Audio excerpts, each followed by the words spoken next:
Let's just get started. So, Um, episode 2 of the Creative Harmony podcast. Can you believe we made it this far? all right. The first one felt like, okay, now we have to do it. And the second one feels like home. I actually genuinely feel like, you know what? Wow. This is just our lives now. Right. Yeah, we're podcasters. Yeah. My imposter syndrome is gone. No. Yeah. Episode 1, imposter syndrome. Episode 2, been doing it for 10 years. Been doing it for 24 hours.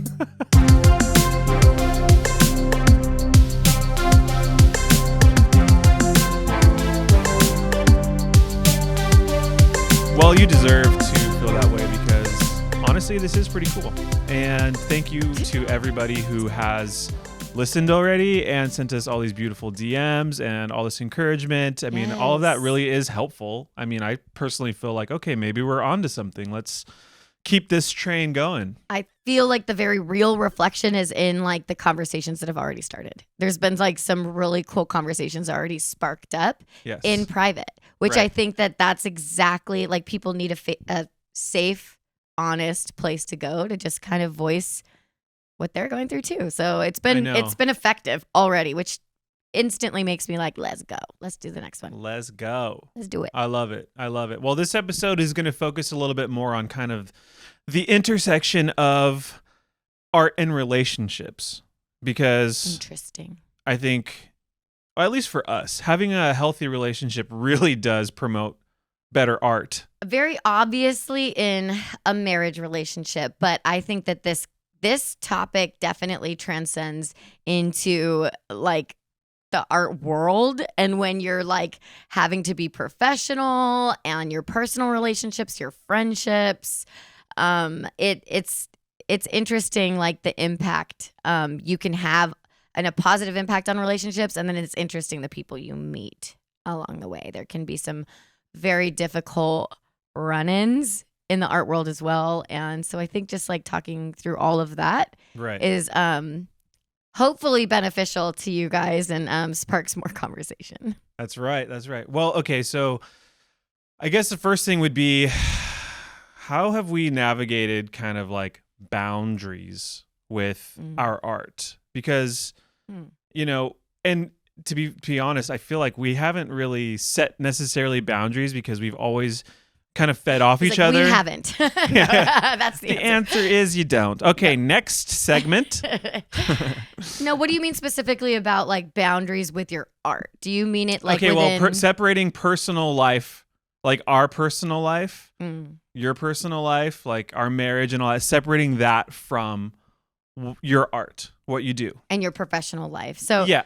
You know what's interesting is like I don't think I have the healthiest relationship with this, if I'm being 100% honest. Like I've always been a pretty private person, believe it or not. Yes, I'm extroverted, but I am definitely somewhat of an introverted extrovert. Like I keep my circle close. I'm okay having a few friends and having those relationships run really deep, and that's so fulfilling to me.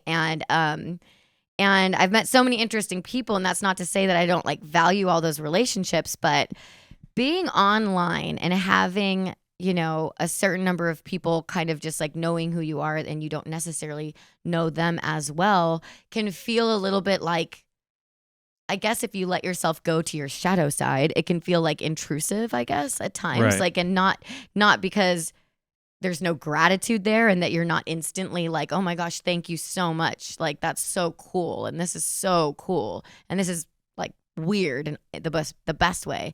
But it also, for somebody who is kind of private, like I've always kept those worlds separate. So I've actually. You always have. You've done a good job at it.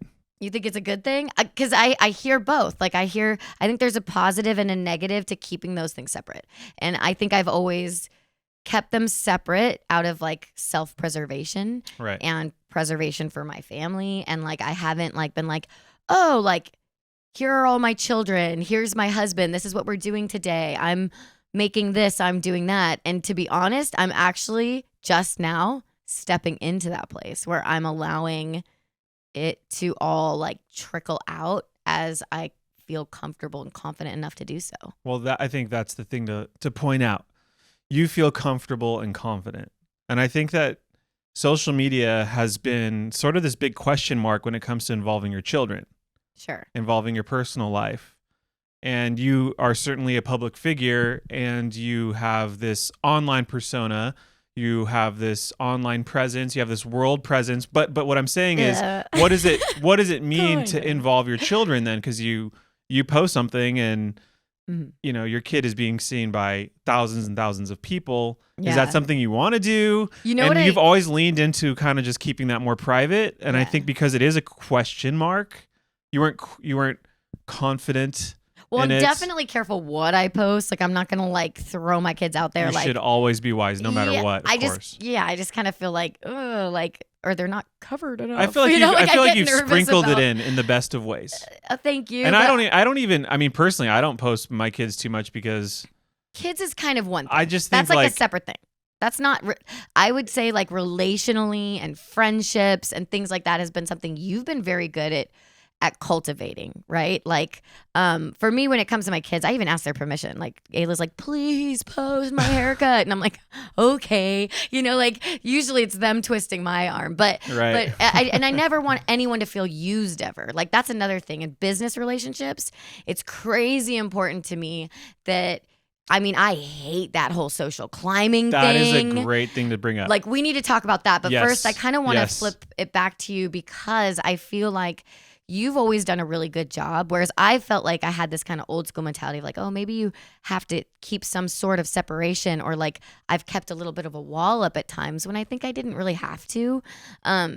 When I feel like you are like wide open arms, truly, like in your relationships with the directors, the producers, even the clients, like you'll go out for drinks afterwards and everything is like good times, buddies. They call you like on the regular to talk about stuff that has nothing to do with work. Like you have been able to cultivate incredible relationships in your lifetime that have taught me how to be a better friend. No joke. Like, and so I feel like you've got something there that I don't know where your stance is on boundaries. Like, do you have any boundaries, or do you just I have let zero. it? No. You just let it all fly. I don't know. Like it's an interesting thing to think about. Boundaries. I mean, When it comes to your art. we're kind of getting super macro, but yeah, to like focus on as far as art,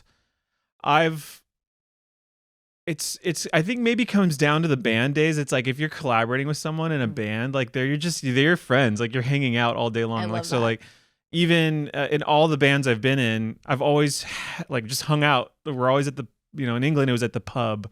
You're just chilling, and then back in the States, like with the band that I was probably most involved with, they're like my best friends. Yeah. So you're just hanging yeah. out. It's just like a natural thing. Like you're not creating from a place of being a stranger. And I will say, I have created in those experiences where you don't even know, you've never met the person. Like session They've hit work up- or like. I'll use an or just example a for film work? a documentary I did. The director is in Norway, Okay. and him and I never met. And we did a whole film together. Mm. And then, but we were always like, I was always texting him like, hey man, how are you? I still would But consider then- you guys friends, actually. Well, his name's Asger Helgestad, and he directed a film. We did a film called Queen Without Land. which is amazing. it's, If you guys haven't seen it, Yeah, it's won so many awards. It has won so many awards. It's incredible. It took place on the island of Svalbard, which is in Norway, amazing. and it's unfortunately melting away. And so Asger was documenting the experience of that from the perspective of these polar bears. Anyways, we finally met one day years later. Yeah. And I felt like he was like a long lost friend, like we had such a great relationship. So I don't know if to think about boundaries, maybe to me, it's more like I've wanted to create deeper relationships with whoever I've collaborated with, because I think that creates better collaboration. And I'm about to hop on a commercial with a new, he's someone I've worked with for many, many, many, many years. Him and I talk all the time. We hang out, our lives. I've met his family. He's met my family. And we are, just discussing in the middle of the practical part of what we're about to do, discussing, also life things like, oh, how's things? How's this? How's that? And I think that enhances everything. So maybe what the listener can kind of pull from this is that if you're doing some sort of like serious collaboration with someone, like developing a serious like a relationship is very important. Right. Like something that's outside of just the collaboration. I think that really helps the whole process. I mean, you have also made relationships, deep relationships with people that you first met on set, right? Oh, I mean, for sure. And I can name a whole bunch right now. for sure. And For they're sure. names that everybody knows, but they have become not only your great collaborators, but I think like close best friends. Yeah. Yeah, for sure. Most definitely. I think that I can see where I've grown so much in that area, because it like as the years go by too, you kind of let some of that stuff go because you do realize everything's connected. Like, don't be shady in your businesses, right? Like, you want those long-term business relationships to be rich and good and meaningful, and everybody to win in the situation. It's not like you're trying to gouge anybody ever. And when you're dealing with art, it can be such a sensitive subject because art can be subjective, and you're pouring your whole heart into things. You're working on passion projects together. And so kind of making everybody's voice heard. There's just certain things that you do. But as far as boundaries are concerned, I think that you kind of have to let some of those walls down, those professional walls. You have to let them kind of come down a little bit so that you can really get to the soul of a project, and that you can really get to the outcome that everybody's after in the first place, you know? And I think that that's actually a huge part of the creative process that's so different from the corporate world, that I feel like the corporate world just will never understand. Like, they're keeping things professional all the time. And it's almost this weird disconnect. I feel like it's awkward. It's so when awkward. you start working with people who are like working deeply in the professional world, it's like everyone's just, I don't know, like not walking on pins and needles. People are genuine and they're collaborating on their own level, of course. But they have their own language. It's not the same as at least our experience with people we collaborate with.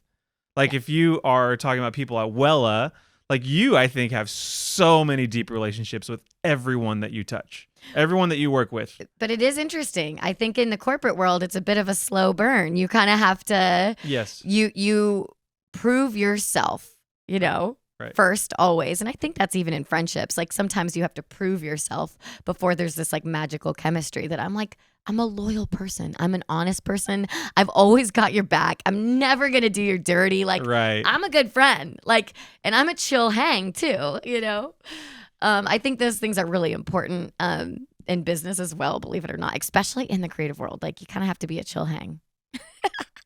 You 100% do. Right? There's no way around it. You have to be cool to hang out with, but not cool in the sense of cool. No, just a genuine that word connection. has a stigma now. But just, I think the better way to put it is genuine. Like you have a genuine relationship with people. And I've seen you do that. And I think that's something that we do naturally together. Mm-hmm. We want to just kind of get to the core of the person. Like even if someone's working in some sort of like professional job and you're like at a restaurant and someone's like waiting on you and you're like talking, you and I instantly want to be like, hey man, how's your shift? Yeah. Like how's hey man, like how you doing? How you really doing? Whoever's not around like, you. Hi, my name is this and this is what we have on the menu today. We're like, yeah, cool. That sounds great. But yeah, are you okay? Middle of the shift, like you're about to get off. Like, how's it been today? Like, I think we do that when we go to the grocery store. Totally. I mean, I think innately you and I really want to get to the core of someone. Sure. And we definitely want to like break down those, first line barriers of like the social world. But at the same time, I will say this: I think I'm grateful for those first line barriers too, because there's a time and place for that. Absolutely. And I appreciate if someone is doing their thing. And you're just like experiencing them doing their thing. That's, to me, I think that's fun. I think I've had to like. Well, I think customer service is kind of a lost art at this point. Yeah. I love when somebody's freaking good at their job. Yeah. And kind. Yeah. Like there's, oh man, that's the biggest thing I've learned from moving from LA to Pittsburgh, Pennsylvania is that, and LAers do not get mad at this. Like it's okay. Like when you're a fish and I was the fish living in my fishbowl of Los Angeles, that's the water you live in. You don't ever question it. You're just like, this is my home, you know?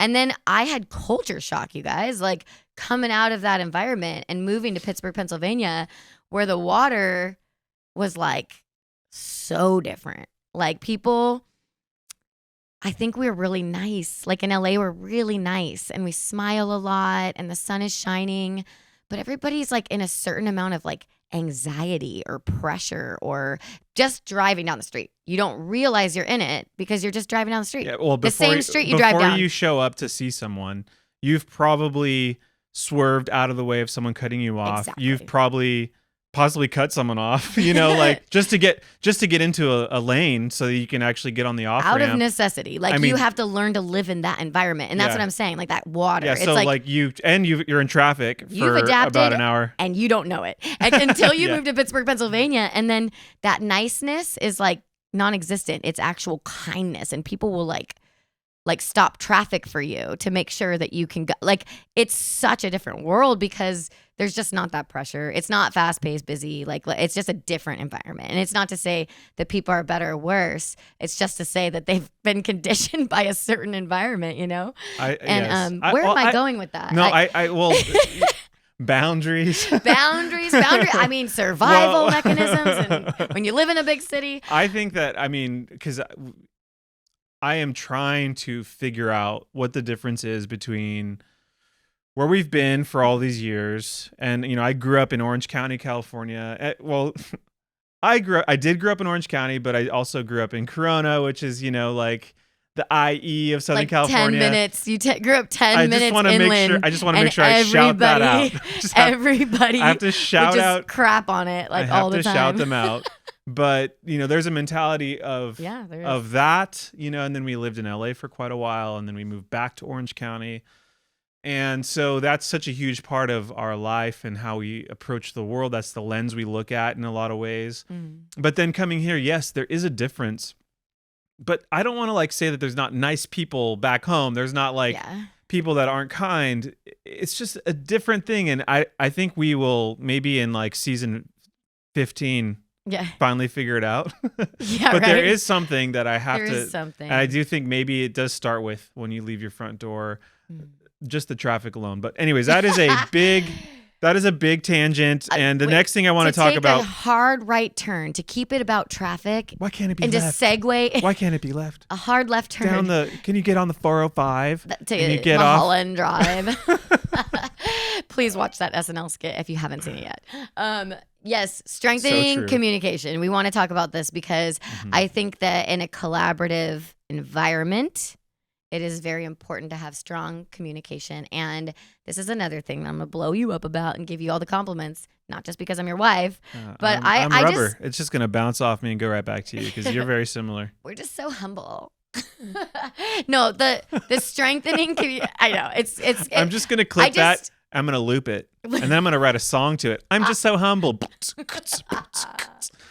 I just have to call out the disgust, when people are like, ugh, okay, Anyway, so strengthening communication, I feel like it's very, very important and effective when you have strong communication in a collaborative environment. So you're working with a team of people.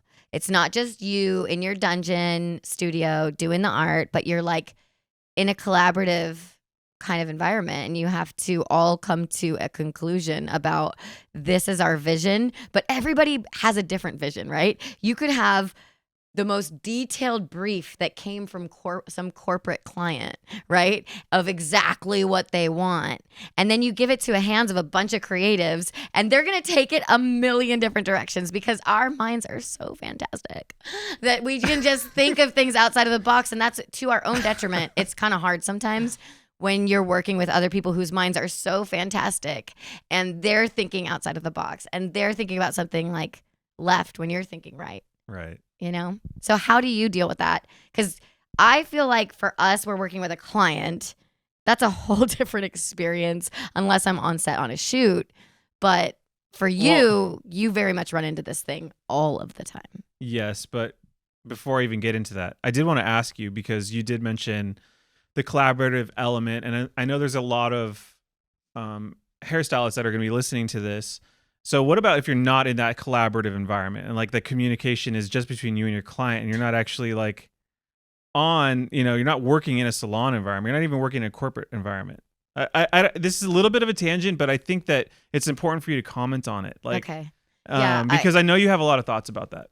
Well, I mean, we've all had a lot of run-ins with that as hairstylists. Like, and anybody who's working in the service industry one-on-one in the most intimate way you possibly can, which is like touching their head and like, coming up with a shape, a color, the right texture, like you are analyzing that client from the minute they walk in the door. Before they open their mouth, you're looking at their style. You're thinking about what their job is. You're thinking about are they going to style their hair? Are they not going to style their hair? Like what their daily habits are. Like you're getting more intimate in your own mind than they even know you are, them just walking in the door. Right. So if you're not a hairstylist, don't let that like intimidate you or make you feel like uncomfortable, because it's our job. Like we're here to kind of like to bring out you. We're here to celebrate the person who's sitting in our chair, whether they're like a tired, overworked judge, you know what I mean? Or like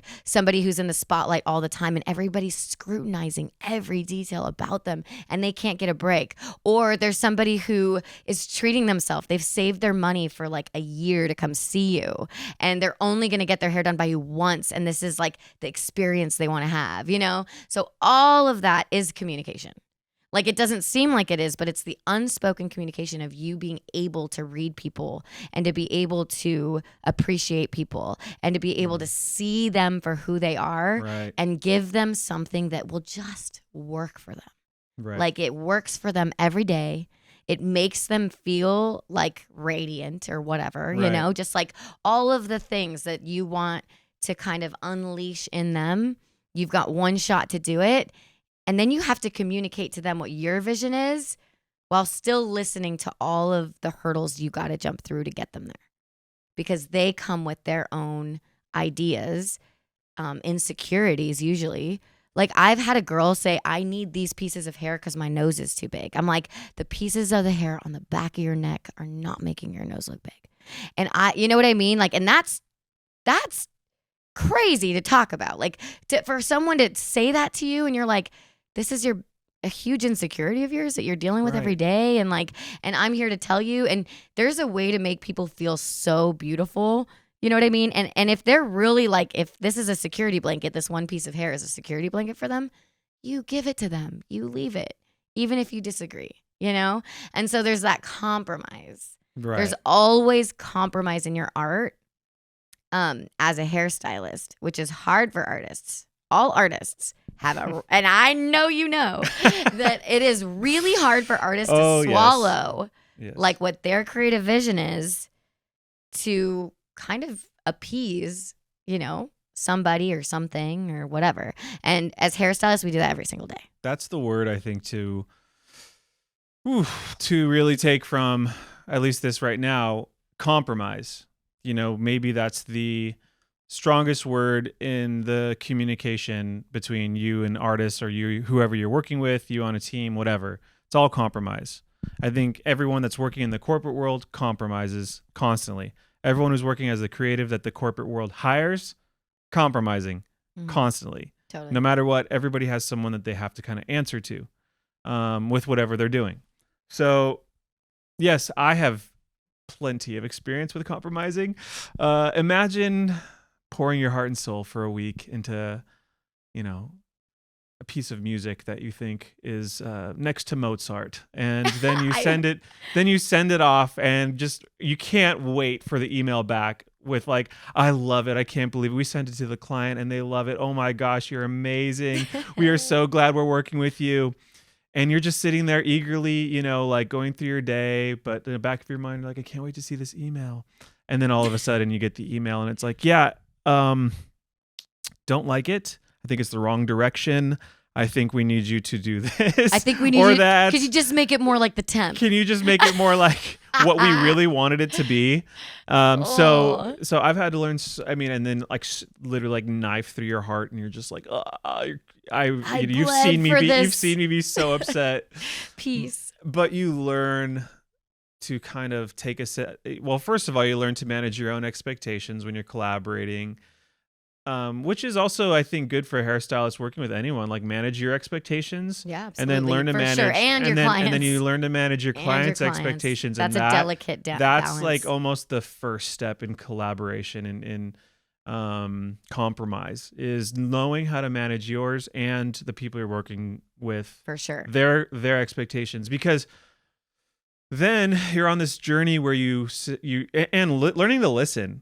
I think hairstylists totally have to learn to listen. Absolutely. Because there could be like, oh, this is what I want to do on you. But also you kind of need to listen to your client and be like, what do they want? And then you kind of tailor things according to that. It's the same with music. Mm-hmm. When you're working on a film or something like that. I did this for years. They'd tell me what they want, and then I would just do what I want. And that's when I would always get those emails. And then I realized maybe the problem, it's me. It's me. Yeah. I'm the problem. Just kidding. Hi, it's me. I'm the problem. It's I'm me. not going to quote Taylor Swift. You just did. Couldn't I have quoted like way cooler musician like before? No. You could say you're welcome. There's a lot of Swifties, babe. Don't make them angry. Okay. I mean, I mean, maybe I could like drop like some sort of Radiohead, line. No, but it was you lost Taylor credibility with half of the listeners, but the other half, actually, probably the other 75% are still at this your point, team. probably 95%. But no one's keeping track. But yeah, guys, I think that's another really important thing to bring up, just in this little vein of just like boundaries and communication, is also that every once in a while, yes, we learn to listen, we learn to bend, we learn to even let that grow our own art, right? Because sometimes someone disagrees with you and then it's better. And you're like, oh, shoot. It is. You were right. It grows you. And that's okay. It grows you in a great way. Good. And and letting that friction and that push and pull happen grows you as an artist so much. And then on the flip side of that, there is this ever so often where there's a boundary or a stance you have to make. And I'm not talking a diva stance. I have so many juicy stories about people misbehaving. Especially hairdressers or celebrities, let's be real, misbehaving because they're throwing a fit. They're just throwing a fit. And guess what? They usually get their way. They lose the client. They lose any future jobs. Everybody's talking behind their back, and it blows up on social media somewhere down the road. And you're like, I know that firsthand. They're telling the truth. And it's crazy. That's actually very real. So being an integral person is really important. But every once in a while, you'll know you're right. You'll be like, you know what? I'm right. You've got to trust me in this. And you kind of have to take a stance and say, I won't do this, and I will do that. And I will do this because of XYZ, and I won't do this because of XYZ. And it's important to me because of whatever, blah, blah, blah. And I think that having those real conversations, I've had to have those. I've even had to fire clients that have still remained in good graces with them. I've had to navigate that, where I'm like, I am not the one for you. The biggest red flag is when somebody's like, I've gotten my hair done in London and Paris, and I've had this done and that done, and I've used every color line, and no one's been able to make me happy, but I know you're the person to make me happy. And I'm like, I'm the 10th person you said that to. Exactly. and I'll tell them before I even touch their hair. Right. Your happiness does not lie with me. Right.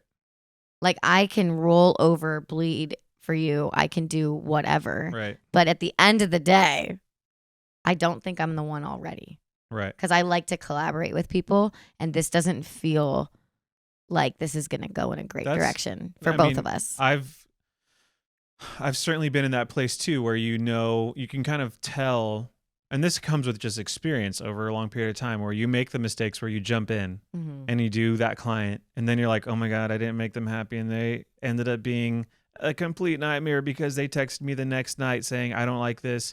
And then next thing you know, you're doing 3, appointments just to get this person to where they like you. Exactly. And then you fire them essentially, or they hit you up 6 months later and you're like, oh, I'm busy.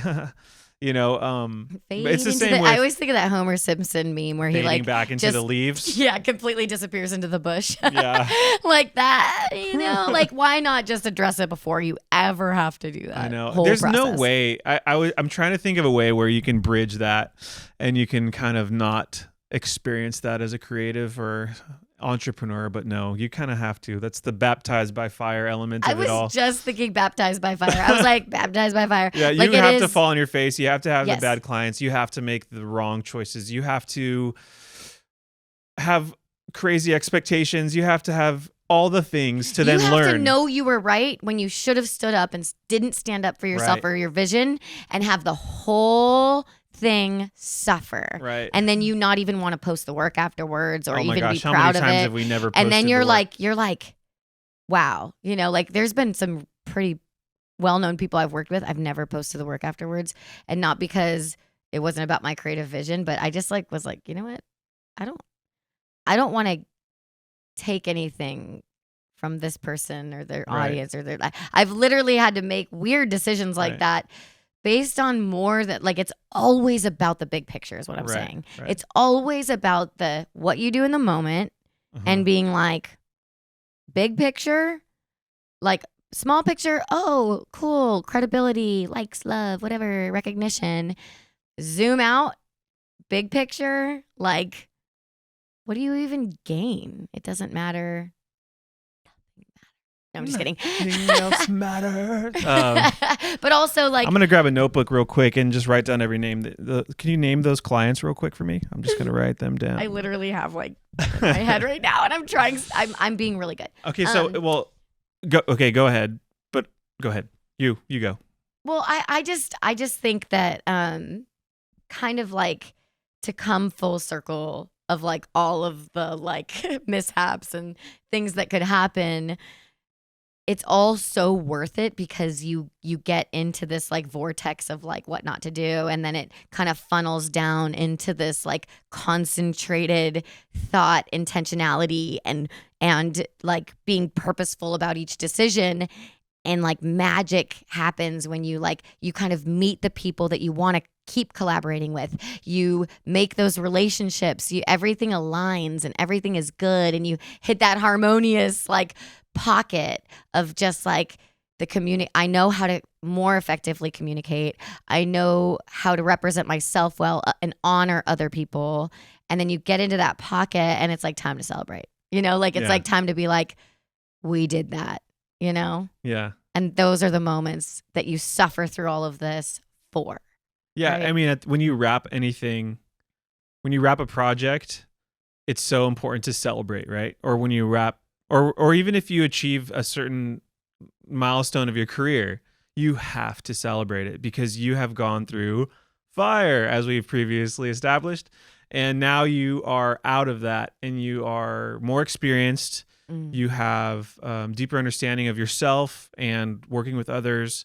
So, it is really important to celebrate all of those milestones for sure. It actually makes me realize one time we didn't celebrate, and not you and I, but I did a full feature film during COVID. Dang. And dang. Dang. No, I say dang in I already know what you're going to say. I'm that well, it wrapped. I'll just say it wrapped. You worked so hard on it, and then it wrapped, and you didn't even get to do a wrap party. You didn't get to see the people you worked with super hard, and it just had and then you just moved on from one day to the next, and it just lost its salt, its taste. It was kind of it's such a bummer. It's anticlimactic. And celebrating is such a huge part of, I think, growth. You have to celebrate the milestones. And we've always done a great job of celebrating our milestones. We have no problem with part of I think that it is very we wrapped after this podcast we're gonna go have some have a drink. celebratory beverages, or we'll maybe just some celebratory dinner or something. We'll wake the baby up from the nap. We'll take him our into child town. is definitely taking a nap right now. We'll take him into town and we'll have a cocktail and it'll be great, and a bad appetizer, a dessert, something really carbs. naughty. Give me some carbs. See what I mean? This is so cheese. important. This right here. Oh my gosh, give me a beer with lots of carbs in it. Live your life.